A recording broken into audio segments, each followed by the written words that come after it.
Turkey's President Recep Tayyip Erdogan has said it could allow Sweden's NATO membership bid if European countries pave the way for Ankara's accession to the EU.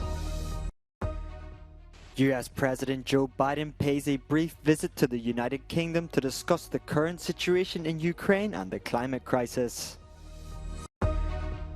4 civilians dead after a Russian strike near Ukraine's front line, but residents living nearby tried to go about their daily lives. Kremlin has a Wagner boss, Yevgeny Prigozhin, met with Vladimir Putin just 5 days after his aborted military mutiny.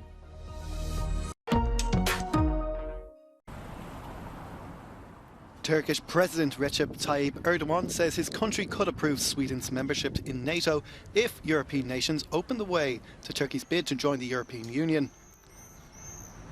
Erdogan, whose country has been holding off its final approval to Sweden's NATO membership, made the comments in Ankara on Monday before departing to the Alliance's summit meeting in Vilnius, Lithuania. Önce gelin Türkiye'nin Avrupa Birliği'nde önünü açın. Ondan sonra biz de Finlandiya ile ilgili nasıl onun önünü açtıysak İsveç'in de önünü açalım.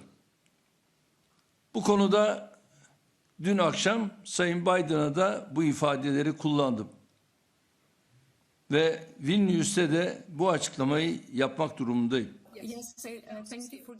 But Brussels reiterated that joining NATO and joining the EU are two very different procedures. Well, I think you will not be surprised to hear the two processes which happen in parallel of NATO enlargement and the accession of new members to NATO, which is one track, and the separate process of enlargement of the European Union and the EU accession track are separate processes, and you cannot link the two processes. Erdogan has stalled Sweden's NATO accession, saying Stockholm is failing to crack down on Kurdish militants in Sweden, which Ankara considers a threat to Turkey's national security. Likewise, Turkey's EU membership bid has been put on hold for what Brussels sees as democratic backsliding by Ankara over judicial reforms.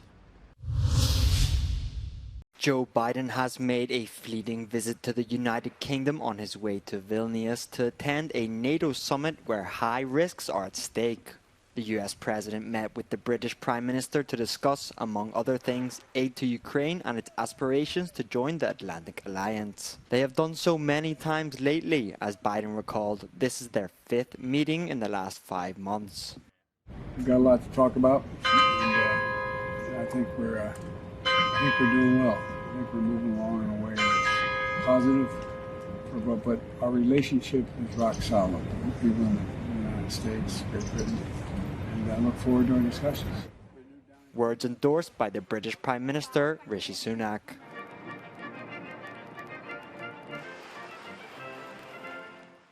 Joe Biden, who did not attend the coronation of Charles III last May, then went to Windsor Castle to meet the monarch and discuss a topic of mutual interest: climate change. The US President has previously praised Charles's efforts to raise awareness of the current climate crisis.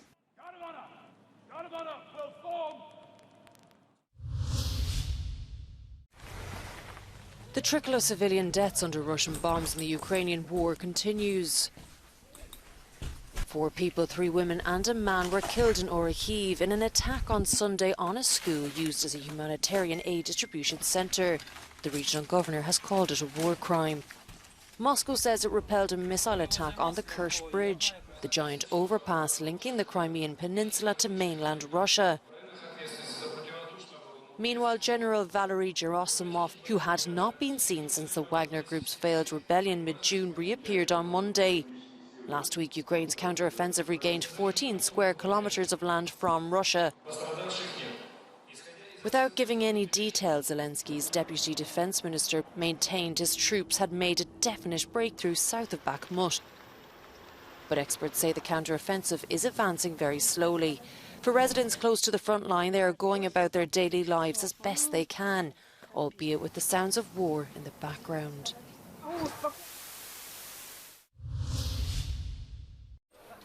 The Kremlin has revealed President Vladimir Putin met Wagner leader Yevgeny Prigozhin on the 29th of June. 5 days after he led an aborted mutiny against Russia's military leadership. Few details have been released, but Putin's spokesman said the president met 35 Wagner senior officials at the same time. The encounter reportedly lasted some 3 hours. Putin выслушал объяснения командиров и предложил им дальнейшие варианты трудоустройства и дальнейшего боевого применения. Сами командиры изложили свою версию произошедшего. Они акцентировали, что являются убежденными сторонниками и солдатами главы государства и верховного главнокомандующего. И также сказали, что готовы дальше продолжать сражаться за Родину. A deal to end the uprising involved Prigozhin, once a close ally of Putin, accepting exile in Belarus. Rank-and-file Wagner members were given the choice to leave for camps in Belarus or join the regular Russian army. A gathering of leaders from the BRICS group of nations: Brazil, Russia, India, China and South Africa. South African President and current chair says next month's summit will be held in person. There'd been suggestions it might be held virtually, given that Russian President Vladimir Putin is facing an international arrest warrant. We are going to have a physical BRICS summit, and all of us are committed to having a summit where we will be able to eyeball each other. We have not held a physical summit for quite a long time, almost 3 years now, and so sorry to disappoint you, it's not going to be virtual. Although he has been invited, it's not clear if Putin will attend the gathering. He's wanted by the International Criminal Court over accusations that Russia unlawfully deported Ukrainian children. As a member of the ICC, South Africa would be expected to arrest Putin if he set foot in the country. Pretoria has been close to Russia since the anti-apartheid struggle years and has not condemned its invasion of Ukraine. Dutch Prime Minister Mark Rutte, the Netherlands' longest-serving premier, has said he'll leave politics after a general election sparked by his government's resignation. His decision means the end of more than 13 years in power for the Conservative leader, sometimes called Teflon Mark, because scandals that plagued his 4 different administrations did not stick to him. This is politics. Rutte's 4-party ruling coalition resigned on Friday after disagreeing on measures to curb migration.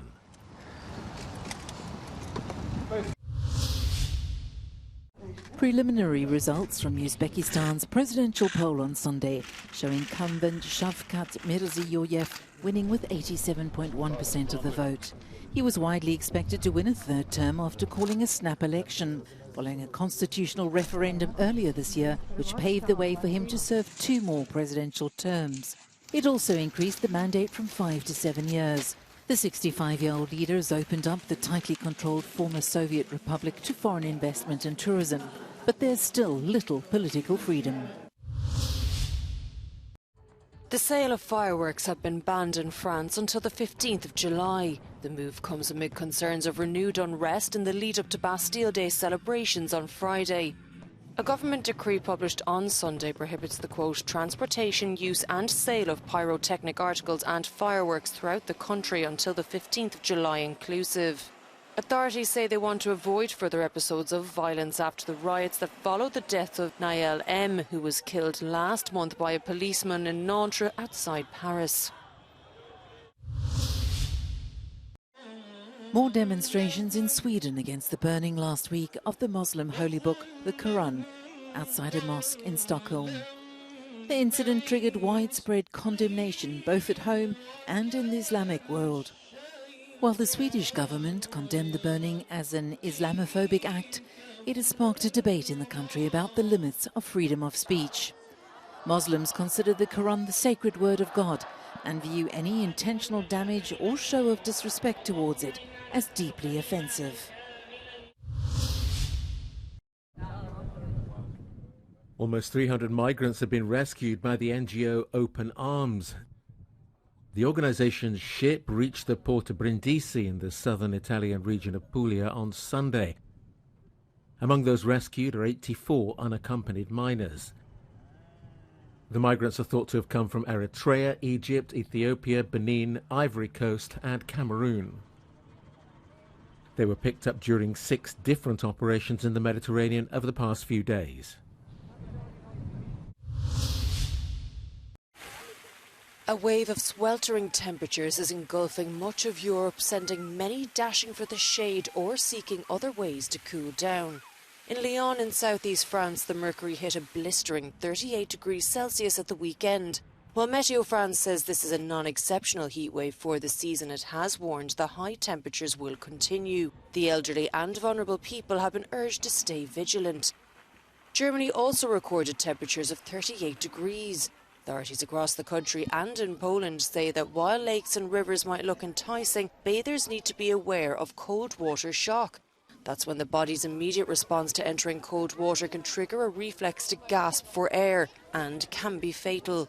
Die Risiken bei der Hitze am Badesee sind durch die Sonneneinstrahlung, Sonnenstiche, Sonnenbrände ganz klar oder aber auch beim Gehen ins Wasser sich nicht rechtzeitig abzukühlen und dadurch die Temperaturunterschiede zu groß sind. Across the border in Poland, temperatures hit the low 30s. Paramedics and doctors have appealed to residents and tourists to stay at home during the hottest parts of the day. If outside, it is necessary to wear a hat and drink about 3 litres of water. Moving south to Rome, many tourists visiting the main attractions of the city were forced to seek shade and cool off with ice cream or water from fountains as the mercury soared to 38 degrees.